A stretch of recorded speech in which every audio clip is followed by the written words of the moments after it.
तो ये कहानी है अकत्सु एक अकेले रहने वाला पढ़ाकू लड़का जिसके जिंदगी में कुछ भी खास नहीं होता। और फिर एक दिन उसके पड़ोस में एक मनबुद्धि केला खाने वाली लड़की आकर रहने लगती है जो अपनी बेवकूफ़ी की वजह से उसकी जिंदगी को एडवेंचर से भर देती है। और ये सब तब शुरू होता है जब योशिको नाम की एक डम लड़की अकत्सु के सामने आती है और शिकायत करती है कि उसे अपने सारे एग्जाम में 0 मिला है। और अकत्सु उसे बेवकूफ़ कहता है और हैरान होता है कि वो इतनी बेवकूफ़ी के साथ अब तक जिंदा कैसे है। और वो डम लड़की उदास हो जाती है और कहती है कि उसे एक और केला खाना है। और अकत्सु फिर अपने नियर परफेक्ट मार्क्स दिखाता है और समझाता है कि अगर उसने पढ़ाई नहीं की तो उसे कभी जॉब नहीं मिलेगी। लेकिन योशिको बताती है कि वह हाउस वाइफ बनना चाहती है जो लॉटरी जीत ले। और फिर योशिको अकत्सु से कहती है कि उसके पास गर्लफ्रेंड इसलिए नहीं है क्योंकि वो लड़कियों को समझता ही नहीं। और इससे अकत्सु ट्रिगर हो जाता है और वो उसे एक परफेक्ट हुक मार देता है जिसमें टेस्ट ऑफ इक्वलिटी भी होता है। और इससे योशिको उदास हो जाती है और अकत्सु से कहती है कि वो उससे प्यार करती है। लेकिन अकत्सु एक सिग्मा की तरह बिल्कुल केयर नहीं करता और शांति से केला खाने लगता है। और फिर अकत्सु केला जमीन पर फेंक देता है और योशिको एक पेट की तरह उसे उठाकर खा लेती है। और शुक्रिया करने के लिए वो अकत्सु को अपनी पैंटीज दिखाने का फैसला करती है। लेकिन वो वर्जिन अकत्सु उसे रोक देता है और कहता है कि उसे उसकी फिल्थी पैंटीज नहीं देखनी। और इसी दौरान गलती से ये रिवील हो जाता है कि उसकी पैंटीज पर चॉकलेट आइसक्रीम नहीं है। अचानक उसे याद आता है कि स्कूल के बाहर कोई अच्छी क्वालिटी के केले बेच रहा है। और उसके जाने के बाद अकत्सु राहत की सांस लेता है। लेकिन फिर वो याद करता है कि वो स्कूल खत्म होने से पहले ही निकल गई थी। और अगले दिन थोड़े फैन सर्विस के बाद अकत्सु योशिको को स्कूल के लिए जगाता है और डाउनस्टेयर से उसकी मदर अकत्सु से माफी मांगती है जबकि योशिको केला ठूसती रहती है। और वो अकत्सु से उसकी बेटी को डेट करने की भीख मांगती है। और अकत्सु ठंडे स्वर में जवाब देता है इंसान बंदरों से प्यार नहीं करते। और बाद में स्कूल में सायाका उस बंदर को ग्रीट करती है और कहती है कि वो उससे भी ज्यादा क्यूट है। और अकत्सु सायाका को रोकता है और उसे इनकरेज करते हुए कहता है कि वही क्यूट है। और ये देखकर योशिको अकत्सु पर सायाका को हिट करने का आरोप लगाती है। लेकिन फिर उसे WWE स्पेशल मूव से थोड़ी सेंस स्पीड कर डाल दी जाती है। और बाद में क्लास में ट्रियो ये डिस्कस करती है कि क्या योशिको किसी चीज में अच्छी है। लेकिन पता चलता है कि वो किसी भी चीज में अच्छी नहीं है। और सायाका उसे चीयर अप करने की कोशिश करती है मगर अकत्सु उसे डांटता है कि योशिको को उसकी इम्पॉसिबल रियलिटी बता दे। और तभी योशिको रिवील करती है कि अकत्सु का एक भी दोस्त नहीं है और प्रूफ के तौर पर उसका फोन दिखाती है जिसमें सिर्फ 3 ही कॉन्टैक्ट्स हैं। और इससे सायाका उदास हो जाती है और वो अकत्सु के दोस्त बनने का फैसला करती है। लेकिन उसकी काइंडनेस कहीं ना कहीं अकत्सु को हट कर देती है। और अगले दिन वो बेवकूफ बंदर अकत्सु के घर के बाहर एक हॉट मैगजीन छोड़ देती है जिसमें मॉडल की जगह उसका चेहरा चिपका होता है। और वो सोचती है कि शायद अकत्सु नोटिस करेगा लेकिन वो बेरहमी से मैगजीन पर पैर रख देता है। और स्कूल पहुंचने पर पता चलता है कि स्टूडेंट काउंसिल चेक कर रही है कि बच्चे क्या क्या ला रहे हैं। और जैसे ही योशिको प्रेसिडेंट के बड़े बड़े ट्रेजर देखती है और वो उनको छूना चाहती है और वो कई ट्रिक्स आजमाती है लेकिन मना कर दी जाती है। और अचानक वो अटैक कर देती है और उन हेवनली ट्रेजर्स को छू भी लेती है। लेकिन अकत्सु से मुक्का मारकर दूर फेंक देता है और कुछ रैंडम दिनों में कुछ बच्चे खेलते दिखते हैं और योशिको को देखकर चौंक जाते हैं जो उनके साथ खेलने की कोशिश कर रही होती है। और पहले वो उनके साथ टैग खेलती है लेकिन पास में रेत देखकर वो उससे एक बड़ा कैसल बनाने लगती है। और तभी वाइफ किलर अकत्सु आता है और योशिको को सर पर चौक मार देता है। और योशिको बच्चों के साथ छुप जाती है और अकत्सु को किलर कहती है। और छिपते छिपते वो एक बच्चे को हॉस्टेज भी बना लेती है। और बच्चे और योशिको उस बच्चे को बचाने की योजना बनाते हैं लेकिन अकत्सु से झुलाकर दूर फेंक देता है। और बच्चे पहले उसका साथ देते हैं लेकिन बाद में समझ जाते हैं कि वो कितनी बड़ी लूजर है। और कुछ दिन बाद येलो बालों वाला लड़का कुरोसाकी एक दुकान के बाहर बैठा दिखता है चिप्स खाते हुए और मांगा पढ़ते हुए। और थोड़ी देर में ट्रियो वहाँ से गुजरता है और योशिको रुककर उससे कहती है कि वहाँ मत बैठो वरना तुम्हें डडीज हो जाएंगे।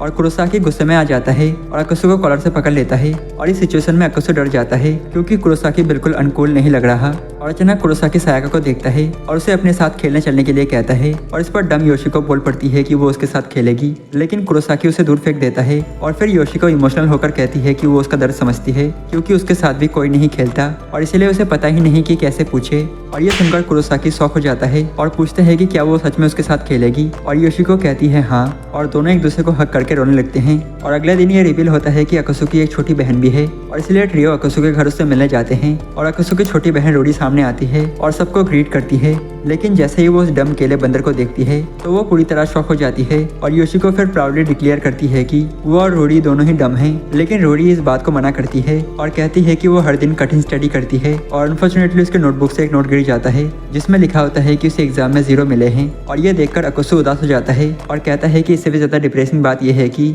वो पढ़ती तो है पर फिर भी 0 आ जाता है। और अकत्सु उससे वादा करता है कि वो उसकी बेवकूफ़ी की वजह से उसका ध्यान रखेगा। लेकिन इससे रोडी और ज्यादा उदास हो जाती है और बाहर जाकर रोने लगती है। और तभी सायाका उसे कंसोल करने आती है और एक रैंडम सुबह स्टूडेंट काउंसिल प्रेसिडेंट फुकी को अकसु को घूरते हुए दिखाया जाता है और जब उसे पता चलता है कि उसके नियरली परफेक्ट स्कोर आते हैं, लेकिन अचानक उसे एहसास होता है कि वो उससे इन लव हो गई है। और तभी योशिको वहाँ आ जाती है और पूछती है कि फुकी क्या कर रही है, और ना जाने कहाँ से अकसु भी आ जाता है और पूछता है कि क्या वो फिर से बैग चेक के लिए आई है, और फुकी इस पर एग्री कर लेती है और अकसु से अलाउ करता है कि वो उसे जैसे चाहे वैसे चेक कर ले। और ये सुनते ही फुकी अपने दिमाग में लूट थिंक इमेजिन करने लगती है, लेकिन योशिको उसे पकड़ लेती है और फुकी गुस्से में योशिको को दूर फेंक देती है और इसका बदला लेते हुए योशिको उन संतरोस को स्क्वीज कर देती है और फुकी फिर अंडरटेकर मोड में जाकर योशिको को बुरी तरह डिफीट कर देती है। और इसके बाद वो ज़ॉम्बी की तरह बिहेव करने लगती है और अकसु को छूने की कोशिश करती है जैसे मेरे अंकल किया करते थे। What do you mean by that?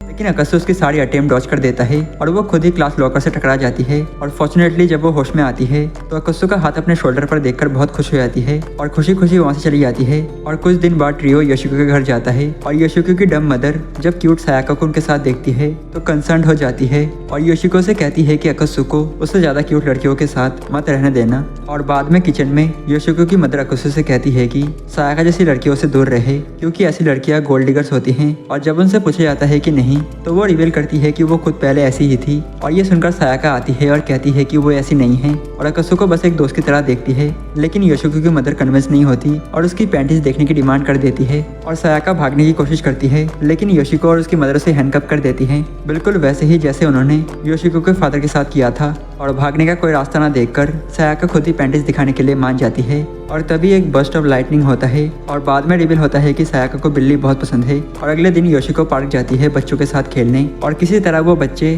उस डम बंदर से ज्यादा मैच्योर निकलते हैं और उसे एडवाइस देते हैं कि खेलने की बजाय स्टडीज पर ध्यान दे वरना कोई जॉब नहीं मिलेगी। और अचानक एक भौंकने की आवाज सुनाई देती है और एक बड़ा सा व्हाइट डॉग बच्चों का पीछा करने लगता है और योशिको डॉग को रोक लेती है और बच्चे खुश हो जाते हैं। लेकिन तभी डॉग योशिको के सर पर बाइट कर लेता है और योशिको को याद आता है कि वो डॉग पर राइड करना चाहती है, लेकिन राइड करने के बजाय डॉग उसे घसीटते हुए बच्चों के पीछे दौड़ता है। और योशिको डॉग को सबक सिखाने ही वाली होती है कि तभी उसकी पैंटीज एक्सपोज हो जाती हैं और अचानक डॉग बहुत ओबीडिएंट हो जाता है और उसके गले में बंधे नोट से पता चलता है कि कृपया कोई इसका ध्यान रखना। और योशिको डिसाइड करती है कि वो डॉग को घर ले जाएगी, लेकिन सिर्फ तभी जब वो उसे राइड करने देगा। और कुछ दिनों बाद योशिको और सायाका हैंग आउट कर रही होती है और योशिको केला खा रही होती है और उन केलों से इन लव हो जाती है क्योंकि वो लोकली फार्म से हैं किसी सेटू नाम के आदमी के द्वारा। और खुशी में रोते हुए वो डिसाइड करती है कि वो सेटू को पर्सनली शुक्रिया करना चाहती है और वो सायाका का हाथ पकड़ती है और दोनों 3 घंटे तक लगातार दौड़कर दूसरे सिटी पहुंच जाते हैं। और शाम में वो एक शॉप के सामने रुकते हैं और सायाका उसे कुछ ड्रिंक्स लाने भेजती है, लेकिन योशिको वापस एक डॉल लेकर आती है और सायाका उसे फिर भेजती है और इस बार वो एक और छोटा डॉल ले आती है उसे बड़े डॉल का बेबी बताकर। और उस डम बंदर को एक्सप्लेन करने से आसान समझकर सायाका बस वहाँ से भाग जाती है और आखिरकार वो सेटू के फार्म पहुँचती है जहाँ योशिको से हक करके स्वादिष्ट केले उगाने के लिए शुक्रिया कहती है। और मीटिंग के बाद योशिको घर लौटना चाहती है, लेकिन सायाका चारों हाथ पैर टेक कर सेटू से घर वापस जाने के लिए कुछ पैसे उधार देने की रिक्वेस्ट करती है। और कुछ दिनों बाद अकसु उदास दिखाई देता है क्योंकि वो एग्जाम में अच्छा परफॉर्म करता है, लेकिन कभी भी परफेक्ट नहीं। और जैसे ही वो वहाँ से निकलता है योशिको उसके मूड को चीयर अप करने का आइडिया सोचती है, बिल्कुल वैसे ही जैसे उसकी मदर उसके फादर के साथ करती है। और बाद में घर पर अकसु को कपटप दिखाया जाता है जहाँ मॉमी योशिको से हैंडल करने की कोशिश करती है और उसकी फोटो सायाका को भी सेंड कर देती है। और ये देखकर अकसु फ्यूरियस हो जाता है और योशिको को सीधा चेहरे पर किक मार देता है जिससे वो बेहोश हो जाती है। और बाद में अकसु ऑकवर्ड पोजीशन में पकड़ा जाता है जब उसकी छोटी बहन वहाँ आ जाती है क्योंकि बेहोश होने से पहले योशिको उसे बता जाती है कि चाबी उसकी पैंटीज में है। और बाद में कुरोसाकी और अकसु फाइट करते हुए दिखते हैं जबकि योशिको बेवकूफ़ की तरह अकसु की पीठ पर चिपकी रहती है और अचानक उसे कुछ बेकार बात याद आती है और वो वहाँ से चली जाती है। और तभी अकसु कुरोसाकी को मुक्का मार देता है और ये देखकर कुरोसाकी खुश हो जाता है और अकसु से दोस्त बनने के लिए पूछता है, लेकिन अकसु मना कर देता है। और बाद में बच्चों को एक डिपार्टमेंटल स्टोर के पार्किंग लॉट में बैठे दिखाया जाता है और रिवील होता है कि योशिको उन्हें ये कहकर लाई थी कि ये बहुत कूल जगह है, लेकिन एम्बैरेसिंग तरीके से वहाँ बस एक पार्किंग लॉट में हीरो शो चल रहा होता है। और योशिको नोजोमी से कहती है कि उसे लाइफ एंजॉय करनी चाहिए क्योंकि हम सिर्फ एक ही बार जीते हैं। और ये सुनकर नोजोमी योशिको को एडमायर करने लगती है, लेकिन उसके दोस्त चिंतित हो जाते हैं कि कहीं वो उन डम जम से इन्फेक्टेड ना हो जाए। और अचानक विलन आता है और किसी को हॉस्टेज बनाने की कोशिश करता है और लगता है कि योशिको खुद हॉस्टेज बनना चाहती है, लेकिन विलन नोजोमी को हॉस्टेज बना लेता है। और नोजोमी को रोते देखकर योशिको खुद पावर रेंजर्स के स्टेज पर चढ़ जाती है और लड़के ये देखकर डर जाते हैं कि कहीं नोजोमी योशिको से इम्प्रेस ना हो जाए और इसलिए वो भी स्टेज पर चढ़ जाते हैं। और योशिको सीधा पंच मारती है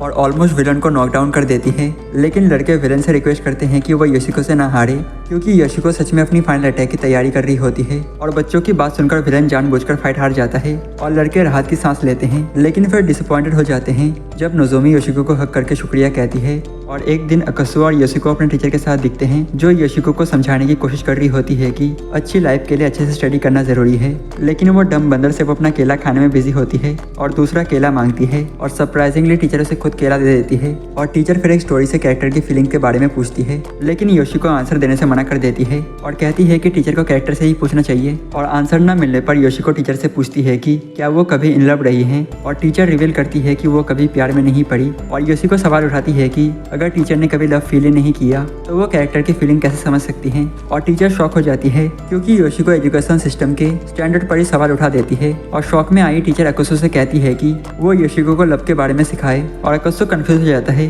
क्योंकि टीचर ऑकवर्ड तरीके से उसके पास आ जाती है और इसका रिजल्ट यह निकलता है कि अकसु ने टीचर को बेहोश कर दिया। और अगले दिन योशिको सायाको को बताती है कि कल अकसु का बर्थडे है और गिफ्ट सोचने के लिए उन्हें रात में सीक्रेटली उसके रूम में झांकना होगा। और फूकी ये सुन लेती है और इंसिस्ट करती है कि वो भी साथ जाएगी। और रात में लड़कियां अकसु के रूम में छुपकर आती हैं, जहां सायाका बेयरली हडल्स क्रॉस कर पाती है और रूम में पहुंचते ही योशिको चिल्ला देती है, लेकिन सायाका अकसु के कान में प्लग्स डाल देती है और योशिको रूम एक्सप्लोर करने लगती है। और तभी फूकी को सोता हुआ अकसु क्यूट लगता है और वो गलती से फ्लैश ऑन करके फोटो ले लेती है और लकीली सेवियर सायाका उसकी आंखें कवर कर देती है और योशिको को अकसु के शॉट्स मिल जाते हैं। और इस पर दोनों लड़कियां फाइट करने लगती है कि कौन उसे रखेगी। और तभी अचानक रूडी आ जाती है और फूकी के हाथों एक्सीडेंटली पास आउट हो जाती है। और इसके बाद योशिको और फूकी अकसु के साथ लेटने का डिसाइड करती हैं, लेकिन उल्टा वो उसे जगा देती हैं और अकसु गुस्सा होने वाला होता है, लेकिन सायाका के चिल्लाने पर रुक जाता है। और आखिरकार समर ब्रेक शुरू हो जाता है और योशिको बहुत एक्साइटेड होती है और अकसु के पास जाती है ये पूछने की वो क्या करना चाहता है, लेकिन वो नर्स से स्टडीज में इंटरेस्टेड होता है।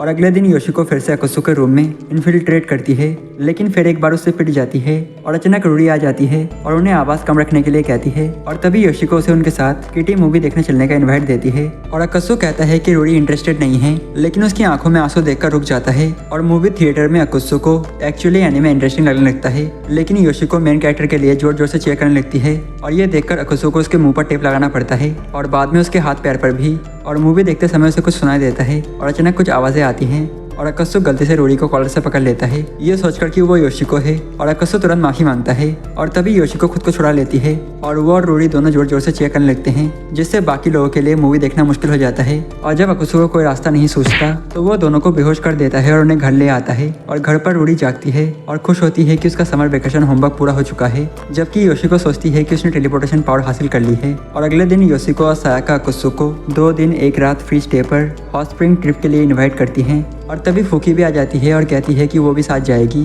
क्योंकि उसे शक है कि स्प्रिंग में कुछ गलत हो सकता है। और हैरानी की बात यह होती है कि कुरोसाकी भी जिद करके साथ चलने की बात करता है और पूछने पर पता चलता है कि वो सब काफी देर से अकसु को स्टॉक कर रहे थे। और ग्रुप डिसाइड करता है कि पहले स्विम सूट शॉपिंग की जाए। और मॉल में अकसु को से सवाल करता है कि वो यहाँ क्यों आया है। और योशिको और फूकी अपने अपने स्विम सूट को दिखाने को लेकर बहस करने लगती हैं, जबकि कुरोसाकी अजीब बातें करता है, भाई तू और मैं सेम कलर की चड्डी खरीदेंगे। और अकसु साफ कह देता है कि वो ट्रिप पर नहीं जाएगा, लेकिन सायाका के इमोशनल प्रेशर के बाद मान जाता है। और अब आखिरकार ट्रिप का दिन आ जाता है और योशिको की मदर अचानक आकर फूकी से उसके इंटेंशन को लेकर कन्फ्रंट करती है और फूकी को रोकने के लिए वो उसकी स्विमसूट पर फेक मार्क्स बना देती है। और ये देखकर बेवकूफ बंदर योशिको भी नकल करती हुई अपनी स्विमसूट पर वैसा ही बना लेती है, लेकिन फूकी पीछे हटने को तैयार नहीं होती। तो योशिको की मदर कुछ और ज्यादा खतरनाक प्रैंक करने का प्लान बना लेती है और खुशकिस्मती से कुरोसाकी उसे रोकने की कोशिश करता है, लेकिन गलती से वो फॉरबिडन वर्ड्स बोल देता है, जिससे मामला और बिगड़ जाता है। और ये सुनते ही वो औरत गुस्से में कुरोसाकी और फूकी को बाहर फेंक देती है। और तभी अकसु की एंट्री होती है और वो आकर उसे अच्छी खासी लेसन सिखा देता है। और फिर भी योशिको की मदर अपने अंडरगारमेंट ट्रिक का इस्तेमाल करते हुए वहाँ से भागने में कामयाब हो जाती है। और अब बीच पर पहुंचकर सब खुश दिखते हैं, जबकि योशिको अपने खाली दिमाग से तरबूज तोड़ती है। और इधर फूकी अकसु के करीब आने की कोशिश करती है और पूछती है कि क्या वो उसके साथ स्विमिंग करेगा, लेकिन योशिको उसकी प्लान एक्सपोज कर देती है और उसे परेशान कर देती है, ये कहते हुए कि उसका तो चपटा है। और अकसु शांति से अपना समय एंजॉय करता है। और इसी बीच सायाका भी झमेले में कूद पड़ती है और आखिर में उसके हाथ लग जाता है सबसे हेवी ट्रेजर। और इसके बाद फूकी योशिको को एक मीन टोन मार देती है, जिससे योशिको काफी अपसेट हो जाती है और बदला लेने के लिए योशिको एक अजीब सा रिवेंज प्रैंक करती है, ऐसा प्रैंक जिसे देखकर लगे कि भाई ये तो आजकल बहुत लोगों को चाहिए होगा। और बाद में हॉट स्प्रिंग में लड़कियां आराम करती हैं और योशिको सबको बताती है कि बचपन में अकसु का साइज बिल्कुल किसी भिंडी की तरह था, लेकिन अब तो शायद वो काफ़ी अपग्रेड हो चुका होगा। और ये सुनकर लड़कियों की क्यूरियोसिटी लेवल मैक्स हो जाती है और सब मिलकर मैन साइड में चुपके से झांकने का प्लान बना लेते हैं। लेकिन उनका प्लान पूरी तरह फ्लॉप हो जाता है क्योंकि तभी खुद अकत्सु उनको रंगे हाथों पकड़ लेता है। और कुछ दिनों बाद अकत्सु को पता चलता है कि वो डम योशिको कुछ समय के लिए अपने ग्रैंड पेरेंट्स के वहाँ जा रही है और वो राहत महसूस करता है। लेकिन ये खुशी ज़्यादा देर नहीं रहती जब उसे पता चलता है कि वो अपना डॉग यही छोड़कर जा रही है। और पहले अकत्सु इरिटेट होता है लेकिन जल्दी ही डॉग के इंटेलिजेंस से इम्प्रेस हो जाता है और उसके साथ मूवी देखने का फैसला करता है। और मूवी खत्म होने के बाद अकत्सु हैरान होता है कि वो मूवी हर बार उतनी ही अच्छी लगती है और वो डॉग के साथ बॉन्ड बना लेता है और उसे भी मूवी पसंद आती है। और अचानक योशिको वापस आ जाती है और उनका पीसफुल मोमेंट खराब कर देती है और अकत्सु गलती से डॉग को डम कह देता है। लेकिन उसके उदास चेहरे को देखकर तुरंत माफी मांगता है और डॉग एक लेजेंडरी पोज मारता है जो उनकी नई फ्रेंडशिप को दिखाता है। और एक रैंडम रात को योशिको एक फेस्टिवल में दिखती है और उम्मीद है कि वो सब कुछ स्पॉइल ना कर दे। लेकिन जैसे ही उसकी एंट्री होती है कुछ मेल डांसर जल भून जाते हैं क्योंकि उसकी डम डांस सारी स्पॉटलाइट उन्हीं से छीन लेती है। और गुस्से में लड़के योशिको को कन्फ्रंट करते हैं जो उस वक्त एक काफी हॉट आउटफिट पहनी होती है। और शुरू में योशिको काफी समझदारी दिखाने की कोशिश करती है लेकिन थोड़ी देर बाद वो अपनी चालाकी से उन्हें ही अपने साथ डांस करने में फंसा लेती है। और अब समर वेकेशन खत्म होने के बाद टीचर और अकत्सु योशिको को समझाने की कोशिश करते हैं कि अब उसे सीरियसली स्टडी शुरू कर देनी चाहिए। लेकिन योशिको बिल्कुल केयर नहीं करती और उल्टा टीचर से पूछती है कि उन्होंने समर वेकेशन में क्या किया था, जिस पर वो रिप्लाई करती है कि वो लव एक्सपीरियंस करना चाहती थी लेकिन अनफॉर्चुनेटली उसे नहीं पता कि किसी आदमी के पास कैसे अप्रोच किया जाए। और योशिको से सलाह देती है कि वो अकत्सु पर ट्राई करे और टीचर ऐसा करती भी है लेकिन वो चैडो से साफ मना कर देता है जिससे टीचर वहाँ से भाग जाती है। और इस बीच योशिको अपने टीचर को चीयर अप करने का एक आइडिया सोच लेती है और दोपहर में टीचर की मुलाकात एक योशियो नाम के आदमी से होती है जो उसे लवली प्रिंसेस कहता है और गिरने से भी बचा लेता है। और योशियो टीचर को एडवाइस देता है कि उसे लड़कों के साथ थोड़ा डेयरिंग होना चाहिए और टीचर हेजिटेट करती है क्योंकि वो उम्र में काफी बड़ी है। लेकिन योशियो उसे कंसोल करता है और वो कहता है कि एज बॉर्डरलाइन होता है और केलों की तरह होती है जो सड़ने से पहले सबसे ज्यादा टेस्टी होते हैं। और ये सुनकर टीचर सारी हिम्मत जुटाकर उसे किस करने की कोशिश करती है लेकिन योशियो उसे रोक देता है और कहता है कि वो उन स्वीट लिप्स से डायबिटीज नहीं लेना चाहता। और ये रिजलर वहाँ से जाते जाते कहता है कि वो उसके सपनों में आएगा अजीब चीजों के लिए। और थोड़ी देर बाद रिवील होता है कि योशियो और कोई नहीं बल्कि योशिको खुद थी। और कुछ दिनों बाद योशिको और सायाका डॉग के साथ खेलते हुए दिखते हैं और सायाका कहती है कि वो डॉग को बार बार बुलाने के बजाय उसका कोई नाम क्यों नहीं रख देती। और योशिको कहती है कि उसका नाम ही डॉग है। और तभी अकत्सु आता है और डॉग को पेट करने लगता है और ये देखकर सायाका खुश हो जाती है कि अकत्सु और डॉग की अच्छी बॉन्डिंग है। और अकत्सु योशिको से कहता है कि वो कोई नाम सोच ले लेकिन वो इतना भी नहीं कर पाती और अकत्सु डॉग का नाम जॉर्ज रखने का फैसला करता है लेकिन योशिको डिसएग्री कर देती है। और आखिर में वो फैसला करते हैं कि डॉग खुद अपना नाम चूज करेगा लेकिन प्रेशर में आकर डॉग वहाँ से भाग जाता है और अकत्सु और योशिको डॉग के पीछे दौड़ते हैं। और तभी सायाका उनको रियलाइज कराती है कि डॉग दोनों से इक्वली प्यार करता है। और अगले दिन स्कूल में योशिको 3 लड़कियों को बकबक करते हुए देखती है और आने नाम की लड़की से कहती है कि उसे उसकी पैंटीज दिख रही है। लेकिन लड़की उस बेवकूफ बंदर को इग्नोर करने का फैसला करती है लेकिन योशिको हार नहीं मानती और खुद जाकर चेक कर लेती है और लड़की उसे इग्नोर करके खेलने लगती है। लेकिन योशिको भी ज्वाइन करना चाहती है और इसलिए लड़कियां पढ़ाई करने लगती हैं और योशिको फिर भी उनका पीछा करती है और छुपन छुपाई खेलने की बात करती है। और लड़कियां एक आइडिया सोचती है और योशिको से कहती है कि पहले वो दिखाए कि कैसे छुपते हैं और योशिको खुशी खुशी मान जाती है। और अगले दिन रिवील होता है कि योशिको स्कूल नहीं आई और आने सोचती है कि शायद वो डिप्रेस है। और दूसरे दिन भी योशिको नहीं आती और सायाका बताती है कि वो अभी भी छुपन छुपाई खेल रही है। और तीसरे दिन लड़कियां सीरियसली चिंतित हो जाती हैं और उस बेवकूफ को ढूंढने निकलती हैं। और 3 घंटे बाद उनको नाली में योशिको मिलती है जो अभी भी छुपकर बैठी होती है। और अब क्लास में योशिको आने से पूछती है कि क्या उसका बॉयफ्रेंड है और आने पहले शाई होती है लेकिन फिर बता देती है कि नहीं है। और अटेंशन हटाने के लिए वो योशिको से कहती है कि कुरोको से पूछे और योशिको कुरोको से पूछती है और वो रिवील करती है कि उसका बॉयफ्रेंड है। और योशिको एक्साइटेड हो जाती है और सभी डिटेल बताने को कहती है और कुरोको बताती है कि लड़के ने उसे प्रपोज किया था क्योंकि वो उसे बचपन से पसंद करता था और इसी वजह से उसने डेट करने के लिए हाँ कह दी। और योशिको पूछती है कि क्या उसने कभी किस किया या हाथ पकड़ा और कुरोको मना कर देती है और योशिको से डराती है कि अगर वो ऐसी ही करती रही तो लड़का उसे डंप कर देगा और उसे फोर्स करती है कि वो अपने बॉयफ्रेंड को कॉल करके उसे बोले कि वो भी उसे पसंद करती है।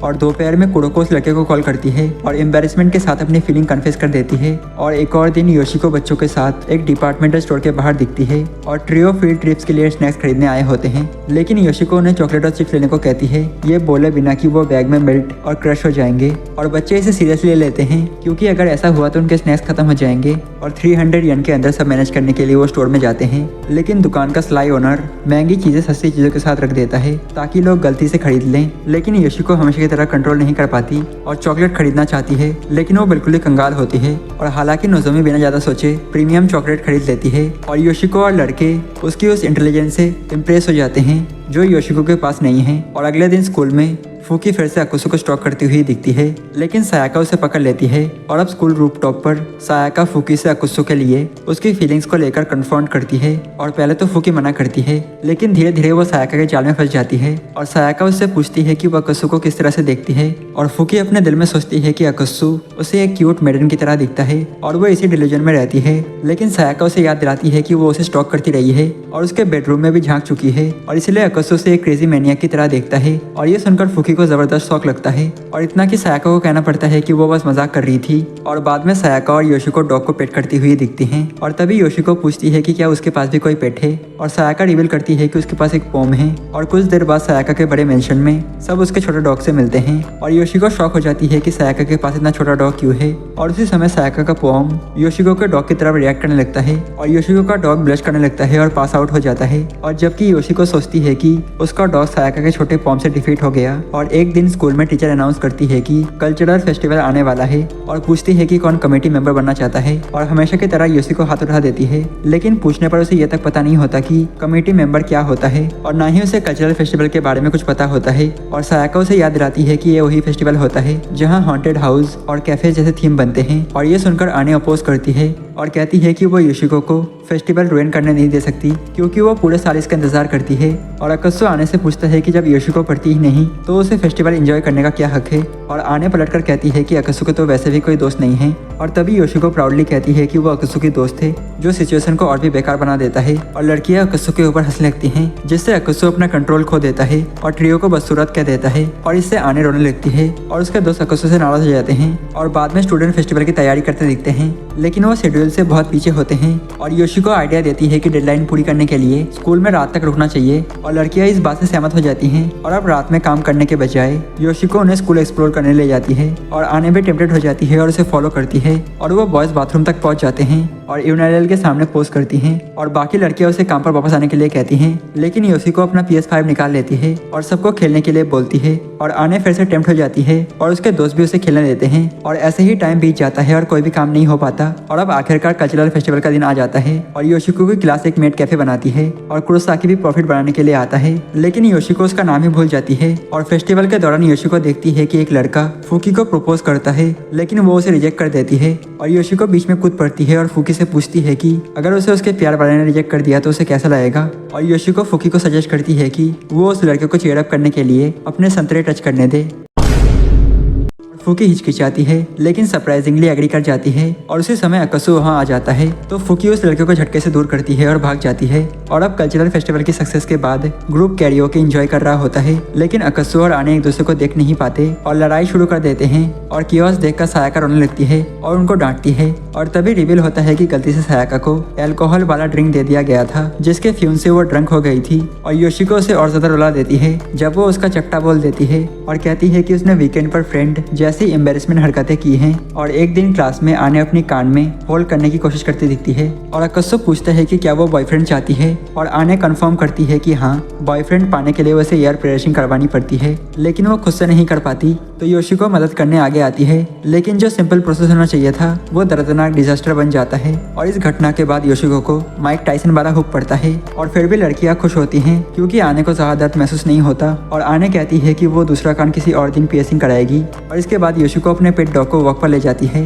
लेकिन नॉर्मल वॉक करने के बजाय वो किसी राइडर की तरह डॉग की पीठ पर सवारी करती है। और इतना ही नहीं, योशिको एक प्रोफेशनल मोटरसाइकिलिस्ट को चैलेंज कर देती है और माउंटेन रोड पर हाई स्पीड डाउनहिल रेस होती है। और लॉजिक के खिलाफ जाकर योशिको और उसका डॉग उस लेजेंडरी बाइकर की स्पीड मैच कर लेते हैं। और बाद में योशिको प्लेग्राउंड में कुछ छोटे बच्चों के साथ खेलती है और बच्चे शांति से डॉल के साथ खेल रहे होते हैं, लेकिन फिर योशिको की ओवर द टॉप इमेजिनेशन हावी हो जाता है और बच्चों का मासूम सा डॉल के साथ खेलना एक exaggerated soap opera style romantic drama में बदल जाता है और बच्चे हैरानी से देखते रहते हैं, जबकि योशिको बेवजह रोमांटिक और ट्विस्ट जोड़ती चली जाती है। जिनकी किसी ने मांग भी नहीं की थी। और आखिरकार फूकी फिर से दिखाई देती है जिसे अकत्सु के ऊपर जबरदस्त क्रश है और वो अकत्सु के करीब जाने के लिए उसकी छोटी बहन रोरी से दोस्ती करने की कोशिश करती है, लेकिन योशिको की मदर उसके प्लान को तुरंत भाप लेती है और फूकी से कॉन्फ्रंटेशन कर लेती है और मामला जल्दी ही बिगड़ जाता है और रोरी को भी इसमें घसीट लिया जाता है। और योशिको की मदर फूकी के अंडर गारमेंट छुड़ा लेती है और रोरी को दिखाती है कि वो उसके भाई की कितनी अजीब स्टॉकर है,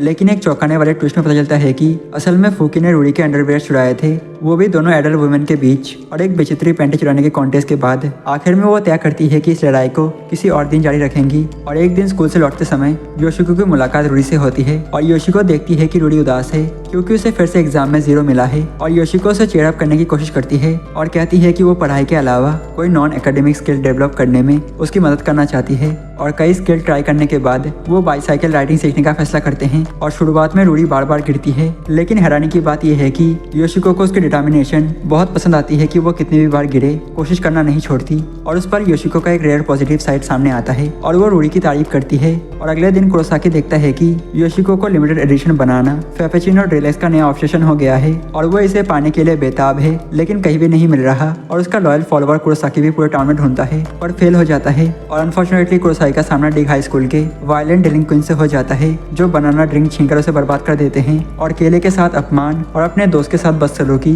गुस्सा हुई योशिको सीधा डिग हाई स्कूल पहुंचती है और एंट्रेंस पर वो मिनियंस को हराती है और रूफ टॉप पर जाकर उनके बॉस से भिड़ती है। और बॉस अपने बेस्ट 4 फाइटर्स भेजता है, लेकिन एक ओवर द टॉप और रेडिकुलर शोडाउन में योशिको अकेले ही पूरे डिलिंक्वेंट गैंग को हरा देती है। और कुछ दिनों बाद योशिको अपने डॉग को वॉक पर ले जाना चाहती है, मगर अकत्सु से मना करता है क्योंकि वो डॉग को खुला छोड़ देती है। और इसी बीच डॉग खुद की एक छोटी लेकिन मीनिंगफुल मिशन पर निकल पड़ता है। अपने प्यार पॉम चैन एक फीमेल डॉग को फूल देने जा रहा होता है और रास्ते में वो एक डूबते हुए बच्चे को बचाता है और फिर एक और बच्चे को एक्सीडेंट से बचाता है, लेकिन कुछ आंटियां समझती है कि वो बच्चे को नुकसान पहुंचा रहा है और इसलिए उसे भागना पड़ता है। और बाद में वो एक बैंक रॉबरी में फंस जाता है और चोरों को हरा देता है। और आखिर में पॉम चैन को फूल देने के बजाय वो फूल एक रोती हुई बच्ची को दे देता है। और अब स्कूल जाता समय सायाका योशिको और अकत्सु से पूछती है कि उनकी पहली मुलाकात कैसे हुई थी और योशिको कहती है वो लवी डवी थे पहले दिन से ही। और अकत्सु से मुक्का मार देता है और अकत्सु बताता है कि वो 10 साल पहले मिले थे जब 5 साल वाली योशिको अपने मदर के साथ नए नए नेबरहुड में आई थी। और बचपन में भी योशिको वाइल्ड और एनर्जेटिक और बिल्कुल बिना कॉमन सेंस के थी और वो तुरंत अकत्सु से चिपक जाती है जो एक शांत और सीरियस बच्चा था और अकेले रहना पसंद करता था। और पहली बड़ी टर्निंग पॉइंट तब आती है जब योशिको उसके रूम में घुस जाती है और खाने को मांगती है और अकत्सु से पहली बार केला देता है। और केला और अटेंशन से खुश होकर योशिको इस छोटी सी काइंडनेस को पूरी तरह गलत समझ लेती है और वो मान लेती है कि अकत्सु उससे प्यार करता है। और अपनी क्लूलेस और पुसी नेचर में वो उसे किस करने की कोशिश करती है जिससे अकत्सु डर जाता है। और उस दिन के बाद से अकत्सु से दूर भगाने की पूरी कोशिश करता है और वो फिजिकल ट्रेनिंग भी शुरू कर देता है ताकि मजबूत बनकर उसे हटा सके, लेकिन ज्यादा मेहनत से वो बेहोश होकर गिर पड़ता है और बेड पर रिकवर करते समय योशिको उसके पास रहती है जिससे अकत्सु की फीलिंग थोड़ी नरम पड़ती है जब तक उसे पता नहीं चलता कि योशिको ने बेहोशी में उसे चुपके से किसेस दे रही थी। और ये जानकर अकत्सु से फिर से नफरत करने लगता है और आखिरी डेस्परेट कोशिश में अकत्सु बिल्कुल थर्की की तरह बिहेव करने लगता है, ये सोचते हुए कि योशिको से डिस्गस्टिंग समझकर दूर चली जाएगी। लेकिन हमेशा की तरह योशिको सिचुएशन को गलत समझ लेती है और उसे लगता है कि अकत्सु उसकी ब्यूटी के लिए अपनी पैशन को कंट्रोल नहीं कर पा रहा और एक रेडिकुलस रिएक्शन में वो उसे अपनी पैंटीज गिफ्ट कर देती है और ये सोचकर कि इससे उसकी फीलिंग संभल जाएंगी। और आखिरकार प्रेजेंट में लौटते हुए दिखाया जाता है कि इतने सालों बाद भी कुछ नहीं बदला और योशिको उठकर बताती है कि वो अभी वही पुराना अंडरवियर पहनी हुई है जो अब बहुत टाइट लग रहा है। और ये देखते ही अकत्सु का परफेक्टली अप्रोप्रिएट रिस्पॉन्स होता है और वो उसे जोर से पंच मारकर हवा में उड़ा देता है। और इसी के साथ ये एनीमे खत्म हो जाता है। और ये एनीमे आपको कैसा लगा मुझे कमेंट करके जरूर बताना और वीडियो पसंद आता है तो वीडियो को लाइक कर देना, चैनल को सब्सक्राइब कर देना और जरूर से जरूर हाइप भी कर देना। और तब तक के लिए हम फिर मिलते हैं किसी और नए एनीमे के साथ, तब तक के लिए सनारा।